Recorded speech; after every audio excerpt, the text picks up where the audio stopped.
Hello दोस्तों, नमस्कार। कैसे हैं आप सब लोग? आशा करते हैं बहुत ही अच्छे होंगे। आज हम लेके आए हैं आपके लिए बहुत ही महत्वपूर्ण टॉपिक मैकाले, जिससे एग्ज़ाम में 100% क्वेश्चन बनने वाला है द्वितीय सेमेस्टर वालों के लिए। इसे मैंने इस तरीके से तैयार किया है जो आपको याद ना करना पड़े, सिर्फ आप एक बार देख लें और आपको अच्छी तरीके से समझ में आ जाएगा। तो चलिए शुरू करते हैं। तो हम बात करेंगे मैकाले के विवरण पत्र की। दोस्तों, मैकाले के विवरण पत्र को पढ़ने से पहले हमें यह समझना होगा कि मैकाले आखिर भारत में आया क्यों। दोस्तों, मैकाले 10 जून 1834 की गवर्नर जनरल की कार्यकारिणी का प्रथम कानूनी सदस्य यानी लॉ मैनेजर के रूप में लॉर्ड टी मैकाले भारत आया। ठीक है दोस्तों, उस समय क्या था जब मैकाले भारत आया, तो उस समय जो प्राच्य पाश्चात्य विवाद था वह अपनी चरम सीमा पर था। अब दोस्तों, आप सोचेंगे कि ये प्राच्य पाश्चात्य विवाद बहुत बार आ चुका है, आखिर ये था क्या? तो दोस्तों, हमें सबसे पहले प्राच्य पाश्चात्य विवाद को समझना होगा, तो हमें लॉर्ड मैकाले का विवरण पत्र आसानी से समझ में आ जाएगा। तो हम सबसे पहले प्राच्य पाश्चात्य विवाद को देखते हैं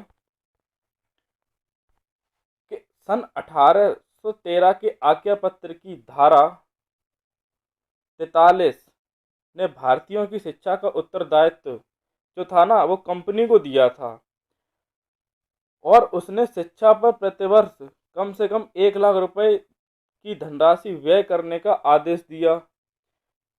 किंतु धारा में इस बात का स्पष्टीकरण नहीं था कि यह धनराशि किस प्रकार की शिक्षा पर व्यय की जाएगी। प्राच्य शिक्षा पर की जाएगी, प्राच्य यानी कि जो हमारी भारतीयों की प्राचीन शिक्षा थी, और और पाश्चात्य शिक्षा जिसे तो आप जानते ही हैं, जो अंग्रेजी ईस्ट इंडिया कंपनी मिशनरियों की शिक्षा थी उसे हम पाश्चात्य शिक्षा कहते थे। तो ये उसमें स्पष्ट नहीं हुआ कि ये जो धन खर्च किया जाएगा यह प्राच्य शिक्षा पर किया जाएगा या पाश्चात्य शिक्षा पर किया जाएगा। फलतः इस प्रश्न को लेकर कंपनी के कर्मचारियों में शिक्षा के स्वरूप के विषय में विवाद खड़ा हो गया, और इस विवाद को ही प्राच्य पाश्चात्य विवाद की संज्ञा दी गई। अब आगे देखते हैं दोस्तों। इस विवाद में भाग लेने वाले दो प्रमुख दल थे, एक प्राच्यवादी और एक पाश्चात्यवादी। प्राच्यवादी दल चाहते थे कि भारतीयों को उनको प्राचीन साहित्य की भाषा और संस्कृत का ज्ञान दिया जाए, जिसमें वारेन हेस्टंग, जोनायल डंकन, विलियम्स और हिंदू व मुसलमान थे। ठीक है दोस्तों। और जो पाश्चात्यवादी थे उनमें कंपनी के नवयुवक कर्मचारी व मिशनरी जो ईसाई धर्म का प्रचार करना चाहते थे, ये लोग थे। इन्होंने प्राच्यवादी नीति का जमकर विरोध किया। उन्होंने यह विचार प्रकट किया कि प्राच्य शिक्षा और साहित्य पुरातन हो चुकी है। ठीक है। अब क्या हुआ दोस्तों, तो ये विवाद चल रहा था उस समय जब मैकाले भारत आया। तो उस समय के जो गवर्नर जनरल थे लॉर्ड विलियम बेंकेट। दोस्तों, अगर क्वेश्चन पूछा जाता है कि उस समय के जो गवर्नर जनरल कौन थे, तो ये आपको लिखना होगा लॉर्ड विलियम बेंकेट। तो उस समय गवर्नर जनरल थे लॉर्ड विलियम बेंकेट। उन्होंने मैकाले से सलाह मांगी कि आप इस पर अपने विचार प्रकट करें, और मैकाले को बंगाल की लोक शिक्षा समिति का सभापति भी नियुक्त किया। तब दोस्तों, मैकाले ने 1835 में पाश्चात्य शिक्षा के पक्ष में अपना निर्णय दिया। लॉर्ड मैकाले ने प्राच्यवादियों तथा पाश्चात्यवादियों दोनों के विचारों को सुना, और आज्ञा पत्र की धारा 43 का सूक्ष्म अध्ययन किया तथा अपनी सलाह को 2 फरवरी 1835 को लॉर्ड बेंकेट के पास भेज दिया। मैकाले की इसी सलाह को मैकाले का विवरण पत्र कहते हैं। दोस्तों, मैकाले ने अपना विवरण पत्र कौन सी सन को भेजा? 2 फरवरी 1835 को। जो उसने जो 1813 का चार्टर था उसकी धारा 43 का सूक्ष्म अध्ययन किया। जो प्राच्य पाश्चात्य विवाद था उसका सूक्ष्म अध्ययन करके उन्होंने उस समय के गवर्नर जनरल लॉर्ड विलियम बेंकेट के पास भेज दिया। अब देखते हैं कि मैकाले ने अपने विवरण पत्र में सन 1813 की आज्ञा पत्र की धारा 43 की व्याख्या किस प्रकार से की है और उसने अपनी क्या राय दी। तो देखते हैं दोस्तों कि सबसे पहले उसने कहा कि 1 लाख रुपए की धनराशि व्यय करने के लिए सरकार पर कोई भी प्रतिबंध नहीं है। वह इस धनराशि को अपनी इच्छा के अनुसार किसी भी प्रकार से व्यय कर सकती है। ठीक है दोस्तों। उसने नेक्स्ट पॉइंट क्या कहा, नेक्स्ट पॉइंट उसने कहा कि साहित्य शब्द के अंतर्गत केवल अरबी और संस्कृत साहित्य ही नहीं, अब तो अंग्रेजी साहित्य को भी सम्मिलित किया जा सकता है। नेक्स्ट पॉइंट है दोस्तों कि भारतीय विद्वान मुसलमानों में मौलवी एवं संस्कृत के पंडित के अलावा अंग्रेजी और साहित्य का भी विद्वान हो सकता है।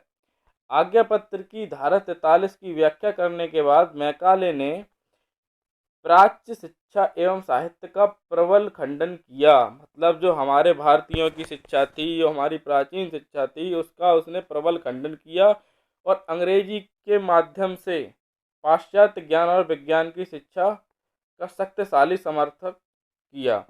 उसने कहा कि जो हमारी अंग्रेजी शिक्षा के माध्यम से ही ज्ञान उसकी विज्ञान की शिक्षा दी जाए। इस प्रकार मैकाले ने भारतीय साहित्य को निरर्थक बताते हुए अंग्रेजी का अधिक समर्थन किया। ठीक है दोस्तों, मतलब भारतीय भाषाओं का उसके लिए कोई महत्व नहीं था, सिर्फ और सिर्फ अंग्रेजी भाषा माध्यम में रखी गई, इसी भाषा के द्वारा ही आपको ज्ञान दिया जाएगा। इसके अतिरिक्त मैकाले अंग्रेजी शिक्षा द्वारा ऐसे वर्ग का निर्माण करना चाहता था जो रक्त में भले ही भारतीय हों, रक्त और रंग में, पर रुचियों और विचारों और नैतिकता विद्वत्ता में अंग्रेज हों। मतलब वह भारतीयों का ऐसा दल इकट्ठा करना चाहता था जो अंग्रेजी सत्ता के समर्थक हों, अंग्रेजी लोगों के समर्थक हों, इस प्रकार के भारतीयों का वर्ग वह तैयार करना चाहता था। ठीक है, अब मैकाले के सुझाव पर निर्मित शिक्षा नीति के अंतर्गत निम्नलिखित दोष उभर कर आए। अब दोस्तों एग्जाम में मैकाले के दोष भी बहुत पूछे जाते हैं, तो आप दोष लिख सकते हैं। इसके लिए हमने इसमें ऐड किया है जो मैकाले की शिक्षा नीति की जो दोष उभर कर आए। तो सबसे पहला दोष क्या था कि भारतीयों में फूट का बीजारोपण हुआ, क्योंकि कुछ दल तो चाहते थे कि अंग्रेजी शिक्षा दी जाए और जो प्राचीन भारतीय थे वो चाहते थे कि हमारी प्राचीन शिक्षा में शिक्षा दी जाए, हमारी मातृभाषा में शिक्षा दी जाए। इस वजह से भारतीयों में फूट का बीजारोपण हुआ।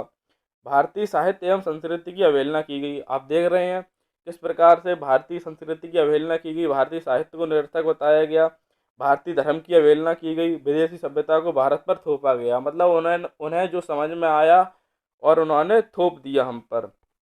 भारत में ऐसा शिक्षित वर्ग तैयार किया गया जो अंग्रेजी शासन को दृढ़ता प्रदान करे। वह इसीलिए अंग्रेजी शिक्षा देना चाहते थे ताकि हमारे विचारों से जुड़ेंगे लोग तो हमें सपोर्ट करेंगे। अब जब इतना सब कुछ हुआ फिर भी मैकाले की शिक्षा नीति के उपयुक्त दोष उभर कर आए, फिर भी उसकी शिक्षा नीति में निम्नलिखित अच्छे प्रभाव डाले। तो थोड़े बहुत उसके अच्छे प्रभाव भी थे। अच्छे प्रभाव क्या थे, अब जैसे ये भी एग्जाम में पूछा जा सकता है कि मैकाले की शिक्षा ने हमारी भारतीय शिक्षा पर क्या अच्छे प्रभाव डाले। तो आप उसमें लिख सकते हैं कि भारत के लिए विस्तृत ज्ञान के द्वार खुलना, भारत की आधुनिक शिक्षा, संचार और शिलान्यास होना, भारत में राजनीतिक जागरूकता उत्पन्न करना। अब दोस्तों देखते हैं, ये तो थे उसके अच्छे थोड़े कार्य हुए शिक्षा पर। अब नेक्स्ट देखते हैं हम कि मार्च 1835 का आदेश पत्र भारतीय शिक्षा के क्षेत्र में पहली नीतिगत घोषणा थी। तत्कालीन गवर्नर जनरल लॉर्ड विलियम बेंकेट ने 7 मार्च 1835 को मैकाले के विचारों का स्वागत करते हुए एक विज्ञप्ति जारी कर दी सरकार के द्वारा।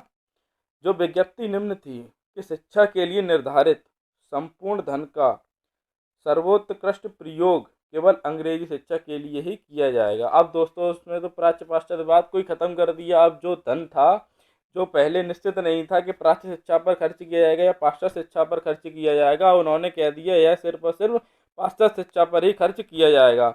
अब दोस्तों इससे तो विवाद और ज़्यादा बढ़ गया। जो प्राच्यवादी थे, जो भारतीय लोग थे, जो चाह रहे थे कि हमारी मातृभाषा के लिए धन खर्च किया जाए, जो हमारी किताबें हैं वो मातृभाषा में छपें। दोस्तों इस नीति के अंतर्गत जो भारत में मातृभाषा में जो किताबें छप रही थी वो किताबें भी छपना बंद हो गई। अब इतना कहने के बाद, यह विज्ञप्ति जारी करने के बाद बेंकेट जो था ना 13 दिन बाद इंग्लैंड भाग गया और प्राच्यवादियों ने अपना आंदोलन पुनः शुरू कर दिया। अब देखते हैं आंदोलन खत्म कैसे हुआ। तो दोस्तों लॉर्ड ऑकलैंड, ठीक है, भारत में गवर्नर जनरल का पद संभाला। अब जब वो तो 13 दिन बाद भाग गया, उसके बाद लॉर्ड ऑकलैंड आए। तो ऑकलैंड ने निर्णय दिया कि प्राच्य शिक्षा पर कुछ धन व्यय कर दिया जाए, तो प्राच्यवादी अपना आंदोलन स्थगित कर देंगे। अंत में तत्कालीन गवर्नर जनरल लॉर्ड ऑकलैंड ने अपने विवरण पत्र में प्राच्यवादियों के लिए प्रतिवर्ष 31,000 रुपये की अतिरिक्त धनराशि देने की घोषणा की। इस घोषणा से प्राच्यवादी प्रसन्न हो गए और उनका जो साहित्य था, जो उनकी मातृभाषा में नहीं छप रहा था, वह पुनः उनकी मातृभाषा में छपने लगा। दोस्तों, लॉर्ड मैकाले ने तो शिक्षा का माध्यम सिर्फ अंग्रेजी ही रखा, मतलब हमारे भारत की जो मातृभाषाएं थी उसमें किताबें भी छपना बंद हो गई थीं। ये था दोस्तों। फलस्वरूप चले आ रहे लंबे समय से विवाद का अंत हो गया। दोस्तों, यहाँ पर प्राच्य पाश्चात्य विवाद का अंत हो पाता है। अब दोस्तों, मैकाले से कुछ बहुत ही महत्वपूर्ण प्रश्न जो बहुत इम्पोर्टेंट हैं और हमेशा पूछे जाते हैं, तो हम वो बिंदु देखते हैं। दोस्तों, अगर हमारी वीडियो अच्छी लग रही हो तो हमारे चैनल को एक बार सब्सक्राइब करें, वीडियो को लाइक करें और आपके जो भी सुझाव हों दोस्तों वो कमेंट बॉक्स में दे सकते हैं। तो देखते हैं दोस्तों, इसका मैकाले का निस्यंदन का सिद्धांत बहुत ही महत्वपूर्ण है। दोस्तों, निस्यंदन के सिद्धांत का दूसरा नाम छनाई का सिद्धांत भी है। अब देखते हैं हम कि निस्यंदन के सिद्धांत में क्या कहा है कि वर्तमान समय में हमारा उद्देश्य निम्न वर्ग के लोगों को प्रत्यक्ष रूप से शिक्षा देना नहीं है, बल्कि हमारा उद्देश्य ऐसे वर्ग का निर्माण करना है जो अपने देशवासियों में शिक्षा का कुछ अंश वितरित कर सकें जो हमने उसे दी है। मतलब दोस्तों, मैकाले का उद्देश्य ये था कि हम एक उच्च वर्ग को पकड़ें और उसे हम शिक्षा दें, जो हम चाहते हैं वह शिक्षा हम उसे दें उच्च वर्ग को, और उच्च वर्ग वही शिक्षा निम्न वर्ग को दे। मतलब छन छन के शिक्षा नीचे पहुंचे। तो दोस्तों, यही था छनाई का सिद्धांत। जब हम हमें जो शिक्षा अच्छी लग रही है वही हम उच्च वर्ग को देंगे और उच्च वर्ग अपने मतलब की शिक्षा निम्न वर्ग को देगा। यही हो गया छनाई का सिद्धांत। दोस्तों, इससे तो शिक्षा का बिल्कुल विनाश ही कर दिया। अब दोस्तों, नेक्स्ट पॉइंट इसने क्या कहा, यह भी दोस्तों लाइन बहुत ही पूछी जाती है कि मैकाले ने अंग्रेजी साहित्य के विषय में क्या कहा। तो दोस्तों, देखते हैं कि मैकाले ने अंग्रेजी साहित्य के विषय में क्या कहा। मैकाले ने अंग्रेजी साहित्य की महिमा का गुणगान किया और कहा कि अंग्रेजी साहित्य की एक अंग्रेजी पुस्तकालय की एक अलमारी के बराबर ही समस्त संस्कृत एवं अरबी का साहित्य है। अब बताइए दोस्तों, हजारों सालों से चली आ रही हमारी संस्कृत भाषा, जो आज पूरा विश्व मान रहा है कि सबसे वैज्ञानिक भाषा है, उसे दोस्तों उसने बता दिया कि अंग्रेजी के एक पुस्तकालय में जो अलमारी होती है ना, उसमें रखे जो किताबें हैं उससे भी छोटा जो है ना संस्कृत का साहित्य है। अब बताइए, इतनी अवहेलना की गई हमारे भारतीय संस्कृति की, जो सबसे प्राचीन संस्कृति है। तो ये था दोस्तों मैकाले से बनने वाले प्रश्न। दोस्तों, ये सीधे सीधे पूछे जाते हैं कि मैकाले ने अंग्रेजी साहित्य के बारे में क्या कहा। तो दोस्तों, आपको ये पॉइंट लिखना है कि मैकाले ने अंग्रेजी साहित्य की महिमा का गुणगान किया और कहा कि अंग्रेजी पुस्तकालय की एक अलमारी के बराबर समस्त संस्कृत एवं अरबी का साहित्य है। दोस्तों, मैकाले का छनाई का सिद्धांत अगर पूछा जाता है तो आपको दोस्तों यह लिखना है कि उसने एक विशेष वर्ग को पहले शिक्षा देने की बात की और है विशेष निम्न वर्ग को शिक्षा दे। यही दोस्तों छनाई का सिद्धांत है, यही दोस्तों निस्यंदन का सिद्धांत है। हम कुछ पॉइंट्स देख लेते हैं कि किस प्रकार से ऑब्जेक्टिव टाइप क्वेश्चन बन सकते हैं मैकाले से।